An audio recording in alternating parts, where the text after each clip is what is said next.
বাজার থেকে এসে চেঞ্জ করে দাদাভাইয়ের জামা কাপড় পরে নিয়েছি। রাত্রেবেলায় বাইরেটা কেমন দেখতে লাগছে সেটাও আমি আপনাদেরকে দেখাচ্ছি। বাজার থেকে আনা লঙ্কার বোটাগুলো ছাড়িয়ে রাখছি, এবার ডিনার করব। ডিনারে আছে সকালে আলু ভাজা, পটল ভাজা। 11 তলার ওপর থেকে বাইরেটা দেখুন কত সুন্দর দেখতে লাগছে। অন্ধকারের মাঝে কতগুলো আলো মিটমিট করে জ্বলছে, আর কত বড় বড় বিল্ডিং গুলো দাঁড়িয়ে আছে। আমরা এখন যেখানে আছি সেখানে তবুও একটু গাছপালা দেখা যায়। যাই হোক, এখন খুব ঘুম পাচ্ছে, আমি ঘুমালাম। গুড নাইট, আবার কাল সকালে দেখা হবে। জানালায় পর্দা না থাকার কারণে সকালবেলা 5টায় ঘুম ভেঙে গেছিল। আমরা যে রুমটায় শুয়েছিলাম সেই রুমটা উত্তর পূর্ব কোণে, তাই ভোরবেলার সূর্য ওঠাটা দেখতে পেয়েছিলাম। ভোরবেলাটাও বেশ সুন্দর লাগছে দেখতে।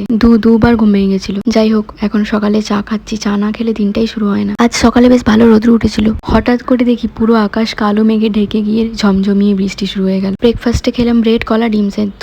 স্নান টান করে উঠে দেখি হঠাৎ রোদ্র উঠে গেল, আবার মেঘ হচ্ছে, আবার বৃষ্টি শুরু হয়ে গেল। লাঞ্চে খেলাম উচ্ছে আলু ভাজা, মাছের তেলের বড়া, মাছের ঝোল। বিকেলে খেলাম আপেল আর লেবু। আজ তাহলে টাটা।